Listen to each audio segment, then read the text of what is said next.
అపోస్తలుడైన పౌలు హెబ్రీయులకు రాసిన పత్రిక 6వ అధ్యాయము 9వ వచనం నుండి 6వ అధ్యాయము 16వ వచనం వరకు. అయితే ప్రియులారా మేమీలాగు చెప్పుచున్నను మీరింతకంటే మంచిదియు రక్షణకరమైనదియునైన స్థితిలోనే ఉన్నారని రూఢిగా నమ్ముచున్నాము. మీరు చేసిన కార్యమును మీరు పరిశుద్ధులకు ఉపచారము చేసి ఇంకను ఉపచారము చేయుచుండుట చేత తన నామమును బట్టి చూపిన ప్రేమను మరచుటకు దేవుడు అన్యాయస్తుడు కాడు. మీరు మందులు కాక విశ్వాసము చేతను ఓర్పు చేతను వాగ్దానములను స్వతంత్రించుకుని వారిని పోలి నడుచుకున్నట్లుగా మీలో ప్రతివాడును మీ నిరీక్షణ పరిపూర్ణ మగు నిమిత్తము మీరిది వరకు కనుపరిచిన ఆసక్తిని తుద మట్టుకు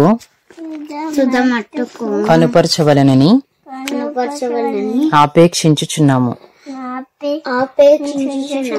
దేవుడు అబ్రాహామునకు వాగ్దానము చేసినప్పుడు తనకంటే ఏ గొప్పవాని తోడు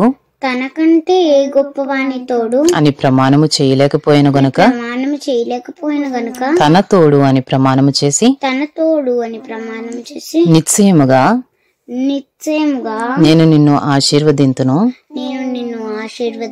నిశ్చయముగా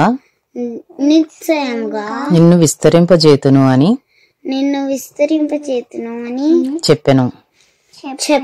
ఆ మాట నమ్మి అతడు ఓర్పుతో సహించి ఆ వాగ్దాన ఫలము పొందెను. మనుషులు తమకంటే గొప్పవాని తోడు అని ప్రమాణము చేతురు. వారి ప్రతి వివాదము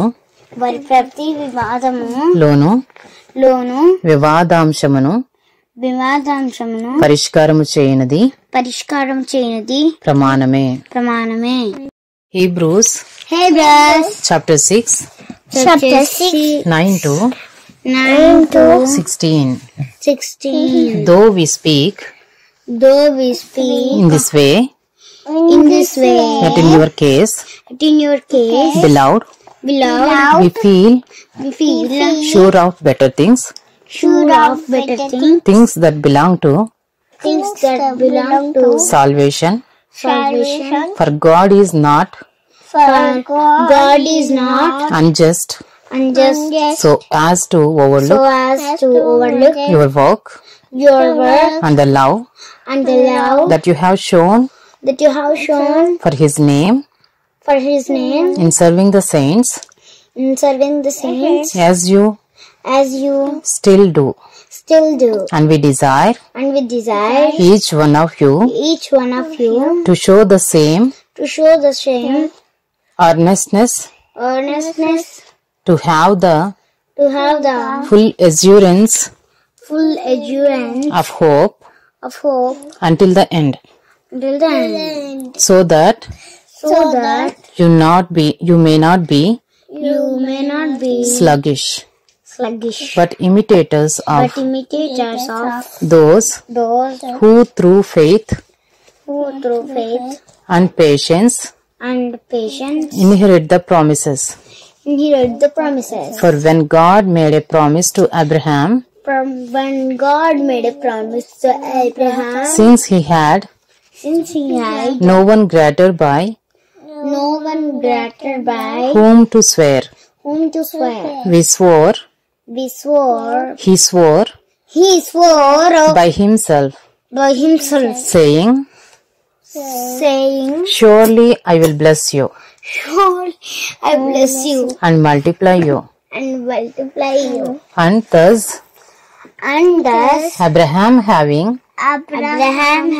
patiently waited obtained the promise. For people swear by something greater than themselves. And in all their disputes an oath is final to confirmation.